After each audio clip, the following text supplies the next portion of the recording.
बेहद की परम परम परम महाशांति है, महाशांति है, महाशांति है। बेहद के विश्व कल्याणकारी, वायुमंडल को बदलने वाले दादाजी के ज्ञान पर निश्चय बुद्धि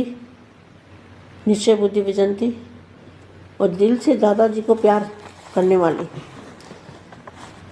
ऐसे विशेष आत्माओं को जो दादाजी को दिल से प्यार करते हैं, ऐसी विशेष आत्माओं को, विश्व सेवाधारी आत्माओं को, विश्व सेवाधारी माँ का दिल से याद प्यार और नमस्ते। अब मैं बेहद के बच्चों को कुछ बताना चाहती हूँ। बापूजी ने जो बताया है कि ज्ञान बापूजी ने जो दिया है वो बूंद का बूंद है, तो बापूजी के पास कितना ज्ञान है, बेहद से बेहद कितनी बार गिनते जाओ, इतना महासागर है, ज्ञान का महासागर। तो उसमें से थोड़ा सा ही हमें ज्ञान दिया बापूजी ने, जो हमें मोटे रूप से समझ में आ जाए। तो मैं बच्चों को कुछ समझाना चाहती हूँ अलर्ट करने के लिए। अलर्ट ये होना है कि अपने ऊपर अटेंशन देना है। क्या अटेंशन देना है?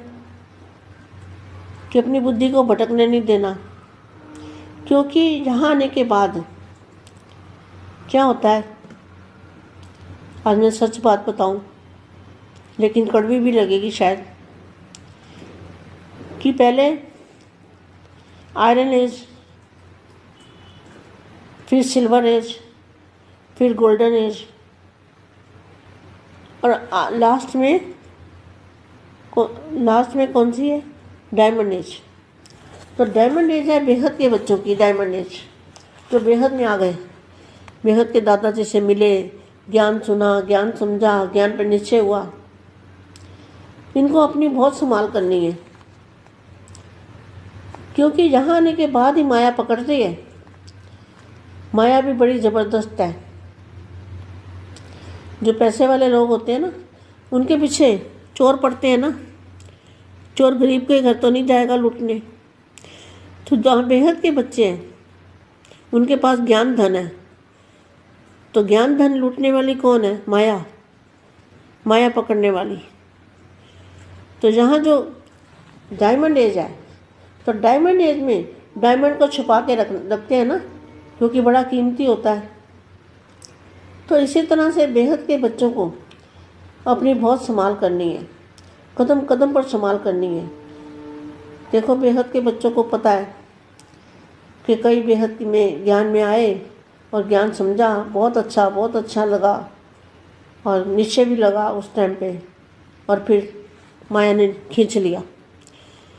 क्योंकि जब मैंपन आ जाता है ना, तो माया पकड़ लेती है। माया को तो हल्की सी, जैसे हवा आने के लिए थोड़ी सी जगह चाहिए ना, तो थोड़ी सी जगह मिलती है तो माया पकड़ लेती है।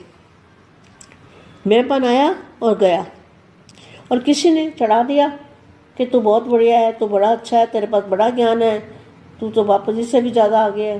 किसी ने ऐसा भी कह दिया तो भी चढ़ गए, तो भी माया पकड़ लेगी। तो बहुत संभाल करनी है, बच्चों को बहुत संभाल करनी है। डायमंड बनेंगे तब हीरो बनेंगे। हीरो मतलब हीरा बनेंगे, सच्चा हीरा बनेंगे तो हीरो बनेंगे ना। तो सच्चा हीरा बनने के लिए तो बहुत तरासते हैं ना हीरे को। तो यहाँ आने के बाद बहुत ध्यान रखना है कि माया पकड़ ना ले। माया बहुत ज़बरदस्त है। माया को थोड़ी सी खिड़की खुली चाहिए बस, और कुछ नहीं। तो बाप ने सभी प्रकार की मेहनत से छुड़ा दिया बेहद के दादाजी ने। क्योंकि कैसे छुड़ा दिया? जब इच्छा मात्र विद्या बन गए तो सारी मेहनत से छूट गए, भक्ति की मेहनत से छूट गए, गृहस्थी जीवन की मेहनत से छूट गए, गृहस्थी जीवन में ट्रस्टी बन गए, तो मेहनत भी खत्म हो गई और भक्ति का फल भी मिल गया।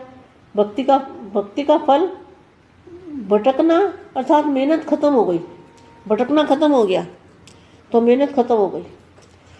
भक्ति का फल खाने वाले ऐसा समझते हो?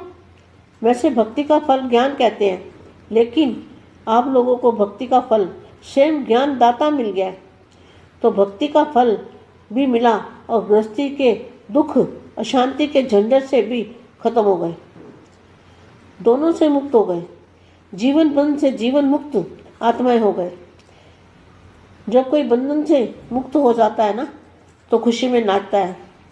आप भी बंधन मुक्त आत्माएं सदा खुशी में नाचते रहो, बस गीत गाते रहो, खुशी में नाचो। यह तो सहज है काम है ना, सदा याद रखो। जीवन मुक्त आत्माएं हैं, सब बंधन समाप्त हो गए, मेहनत छूट गए, मोहब्बत में आ गए, तो सदा हल्के होकर उड़ो। उड़ के कहाँ जाना है? उड़ के 5 तत्वों से पार, बुद्धि से उड़ के 5 तत्वों से पार काम किया, यहाँ जो भी देखा देखभाल की और उड़ के बेहद की कला के परम धाम में पहुँच गए बुद्धि से। तो हल्के होकर उड़ो। पुजारी से पूज्य, दुखी से सुखी, कांटों से फूल बन गए। कितना अंतर हो गया। अभी पुरानी कलयुग की दुनिया के कोई भी संस्कार नहीं रहे।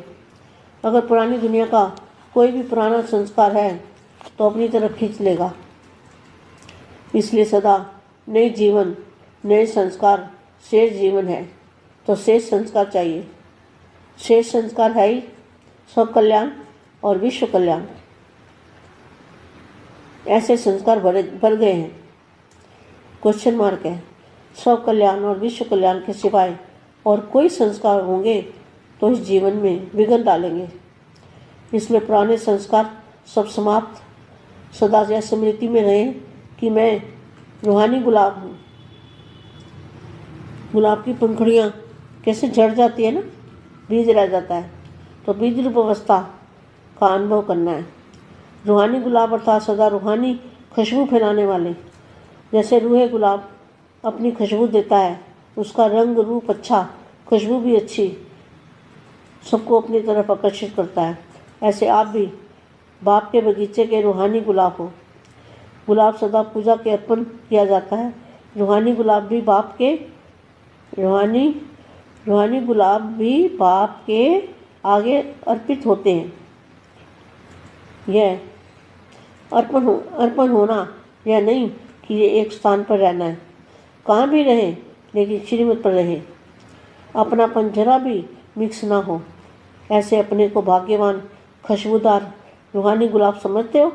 सदा इसी स्मृति में रहो कि हम अल्लाह के बगीचे के रूहानी गुलाब हैं। यह नशा सदा रहे, नशे में सदा रहो और बाप के गुणों के गीत गाते रहो। बाप के गुणों के गीत गाने हैं, अपने गुणों के गीत नहीं गाने। किसके गीत गाने हैं? बाप के गुणों के गीत गाने हैं। इस ईश्वरी नशे में जो भी बोलेंगे उससे भाग्य बन जाएगा। बहुत बड़ा भाग्य बेगत के बच्चों ने बहुत बड़ा भाग्य कमा लिया। बस अपना ध्यान रखना है, अटल विश्वास रखना है, किसी के बहकावे में नहीं आना है। बस बेड़ा पार है, बेड़ा पार हो ही जाएगा, क्योंकि अंतिम समय में माया भी अपना वार करेगी। माया भी कम नहीं है ना, माया भी बड़ी शक्तिशाली है। परम शांति बच्चे।